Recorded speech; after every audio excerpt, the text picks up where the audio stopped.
This isn't a leak, this is a controlled explosion. A real Nintendo Switch 2 motherboard just surfaced in the wild before Nintendo's official reveal. We are talking real silicone, reverse engineering, confirmed specs, and even simulated benchmarks. And while we're still wrapping our heads around that, Nintendo quietly updated their terms. They now reserve the right to permanently disable your console if you run anything unauthorized. Stick around, the homebrew scene is going to get crazy. It started with a listing on a Chinese second-hand market, think eBay, but local.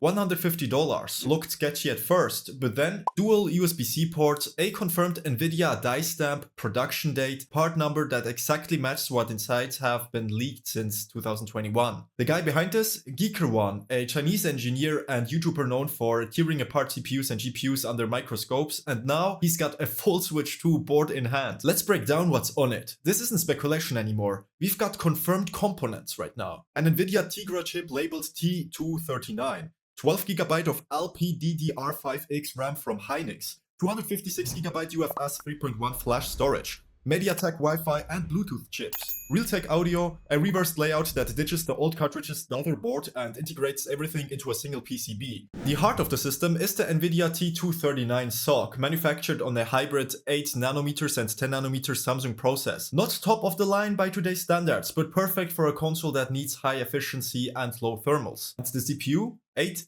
ARM Cortex A78C cores. No weak little cores here, it's full power tuned for performance. Each core has 256KB of L2 cache and shares 4MB of L3. These aren't phone chips anymore, this is closer to a laptop CPU. Now the GPU is based on Nvidia's Ampere architecture. That's right, the same tech behind the RTX 30 series. It's got 1536 CUDA cores split across 6 DPCs, and it can also do DLSS and ray tracing. Not theoretical, real confirmed capabilities. Geeker1 did something crazy. He underclocked a laptop RTX 2050, which is close to the T239 spec, down to Switch 2 levels. Then simulated game performance. The results? Cyberpunk 2077 at 720p, 30fps with DLSS in handheld mode, Kingdom Come Deliverance running at medium settings, Black Myth Wukong playable in docked mode. This thing punches way above the original Switch. In docked mode it performs like a GTX 1050 Ti, and in handheld like a 7050 Ti. For a hybrid console, that's impressive. And this is where it gets exciting. If you're in the homebrew scene, you already know, early hardware means early groundwork.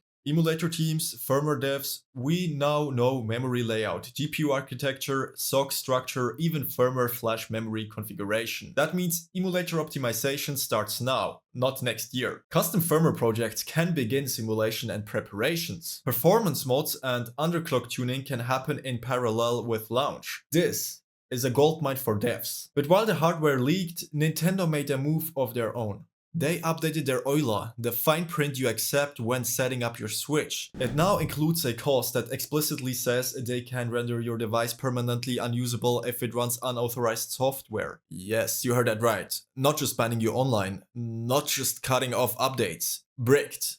For good. This isn't just legal talk, this is prepping for Switch 2. They've seen what happened with Atmosphere, Tinfoil and emulation. They are trying to shut the door before it opens. So here's where we are at. Switch 2 is real, the hardware is out. We've got the full motherboard and the performance profile. The console launched in June 2025 and now we know what's inside. And Nintendo is already drawing battle lines against homebrew, but we've been here before. If you're in the scene, you're not scared, you're just getting started. My name is Yu, this is Better Gaming. Subscribe for updates that matter, no fluff, no clickbait, just the truth, backed by code chips and facts. And as always, don't forget to smile. I hope I'll see you on the next video. My name is Yu. Peace.